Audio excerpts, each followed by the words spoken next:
जी बिस्मिल्लाहिर्रहमानिर्रहीम। अस्सलाम वालेकुम ख़वातीन व हज़रात, आप देख रहे हैं सैट डिजिटल और मैं हूं आपका मेज़बान मलक यामीन अवाम।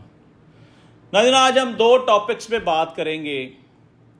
एक तो कैपिटल सिटी इस्लामाबाद में 50 मसाजिद को गिराने का मुकम्मल प्लान कर लिया गया है, बाकायदा नोटिफिकेशन जारी कर दिया गया है। दूसरी तरफ सगे बेटे ने अपने 70 साला बाप का गला काट दिया, अपनी सगी 2 शादीशुदा बहनों का गला काट दिया और एक सगे भांजे का गला काट दिया जिसकी उम्र 3 माह थी। नाज़रीन, हम किस तरफ जा रहे हैं, हमारा मुल्क किस तरफ जा रहा है, हमारे हुक्मरान किस तरफ जा रहे हैं, आज हम इस पे बात करेंगे।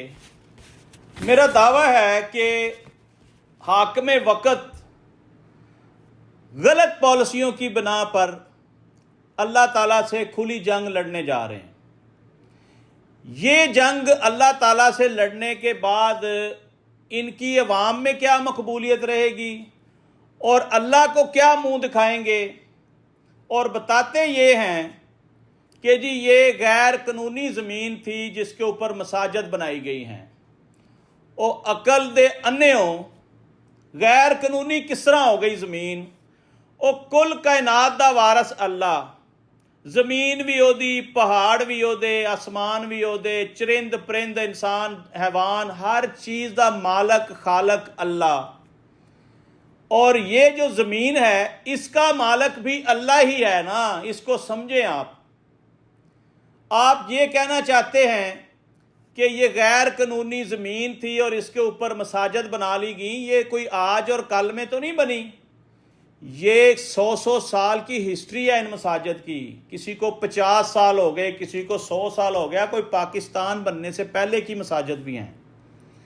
आज आपको होश आया है और उन कब्जा ग्रुपों से तो ज़मीनें वागजार करा लो जिन्होंने करोड़ों अरबों की ज़मीनों पर कब्जे करके बिल्डिंगें बना दी, प्लाजे बना दिए।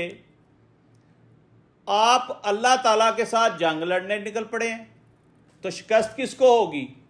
आपको 100% शिकस्त होगी।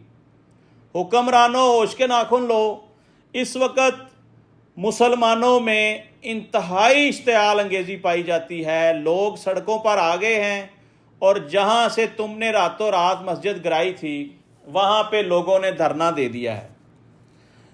इस वाक़या को 2 दिन तकरीबन गुजर चुके हैं।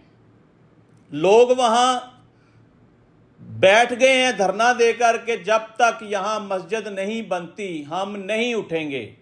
और लोगों ने बड़ी जुर्रत और दलेरी से हुकूमत के इस इक़दाम को ज़ीरो कर दिया।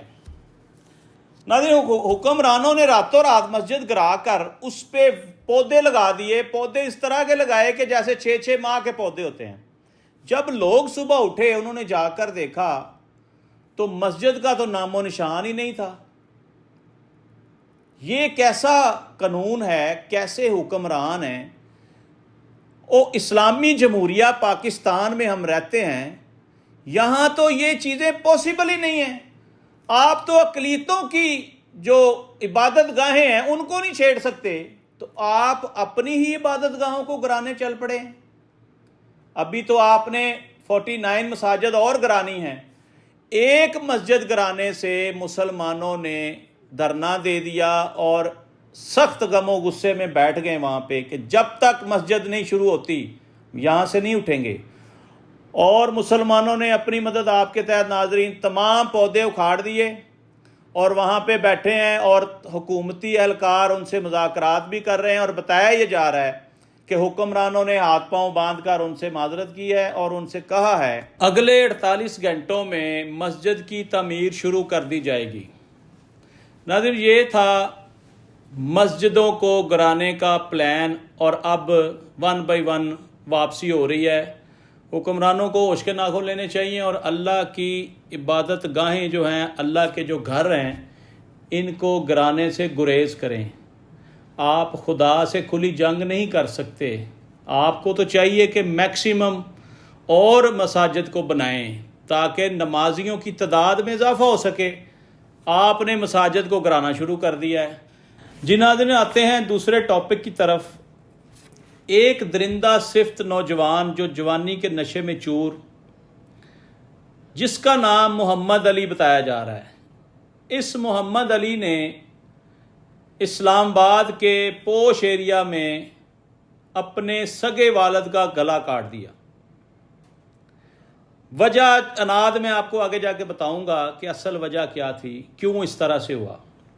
آج کل کی نوجوان نسل بے راہ روی کا شکار بہت زیادہ ہے اور جذباتی خون بہت زیادہ اس وقت نوجوانوں میں۔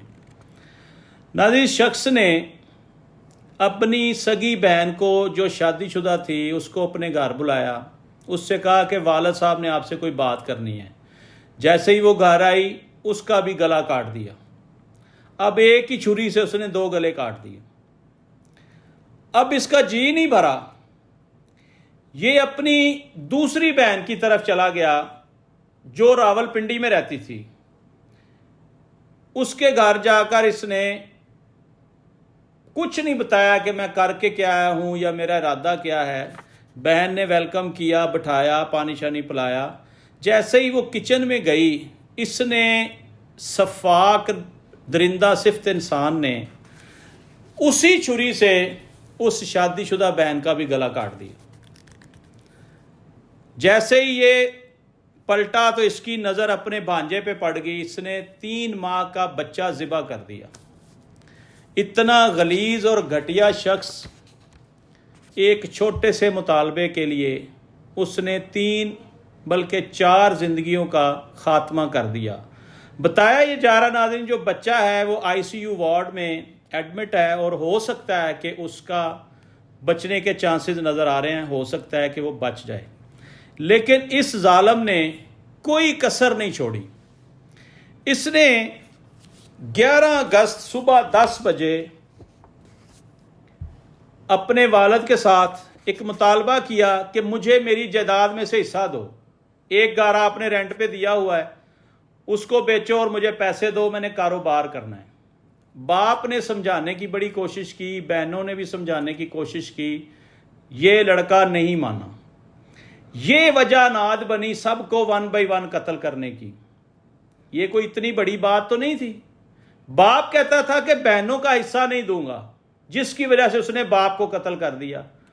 اتنا بے وقوف اور جاہل یہ نوجوان ہیں کہ اگر تم نے سب کو قتل کر دیا ہے تو تم نے بھی ساری زندگی جیل میں ہی رہنا ہے، تو ملا تو تمہیں بھی کچھ نہیں، جو دنیا سے چلے گئے ان کو بھی کچھ نہیں ملا۔ تو ناظرین، ان چیزوں سے ایک سبق تو ملتا ہے کہ آج کل کی نوجوان نسل جو ہے وہ بہت زیادہ منہ زور اور کسی کی نہ ماننے والی نسل ہے۔ یہ اپنے سگے ماں باپ کا کوئی قتل کرتا ہے، سوال ہی نہیں پیدا ہوتا۔ لیکن دیکھنا یہ ہے کہ ہمارے معاشرے میں یہ بگاڑ کیوں پیدا ہو رہا ہے۔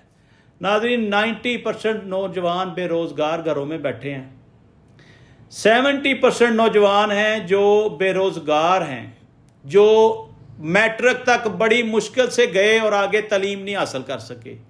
تو جب گھر بیٹھ بیٹھ کے آپ کا دماغ جو ہے خالی، وہ شیطان کا گھر ہے۔ شیطان نے آپ کو کسی نہ کسی غلط کام پہ تو مجبور کرنا ہی کرنا ہے۔ تو اسی وجہ سے اس بچے نے 3 زندگیاں ختم کر دیں، 4تھی زندگی جو ہے وہ کشمکش میں ہے، اور 5ویں اس کی اپنی زندگی بھی ختم۔ اور بے وقوف کو کوئی سمجھانے والا ہوتا تو یہ اتنا بڑا نقصان نہ ہوتا۔ قیامت تک اس نے ذلیل ہونا ہے، مرنے کے بعد بھی اس نے لٹکے رہنا ہے، کیونکہ اس نے بے گناہوں کا قتل کیا۔ افسوس کی بات یہ ہے کہ وہ زمین ناظرین ادھر ہی پڑی ہے، وہ سارے گھر، وہ مال و دولت، وہ جتنا بھی تھا وہ وہیں پڑا ہے اور سب قبروں میں چلے گئے۔ لہٰذا یہاں پہ یہ گزارش کرتا چلوں کہ اپنے بچوں کی اصلاح کریں، اپنے بچوں کو گمراہی سے بچائیں، اور یہ سمجھیں کہ یہ نقصان آپ ہی کے گھر میں ہو گیا ہے، تو ہو سکتا ہے کہ ہم اپنا نقصان بچا سکیں۔ ان چیزوں کو ڈسکس کرنے کا مقصد یہ ہے کہ ہم نے اپنی نوجوان نسل کو قابو کیسے کرنا ہے، معاملات کو سنبھالنا کیسے ہے۔ آج تک کے لیے اتنے ناظرین، اپنے میزبان ملک یامین امان کو اجازت دیجیے۔ کل پھر ایک نئے ٹاپک کے ساتھ آپ کی خدمت میں حاضر ہوں گے۔ پاکستان زندہ باد۔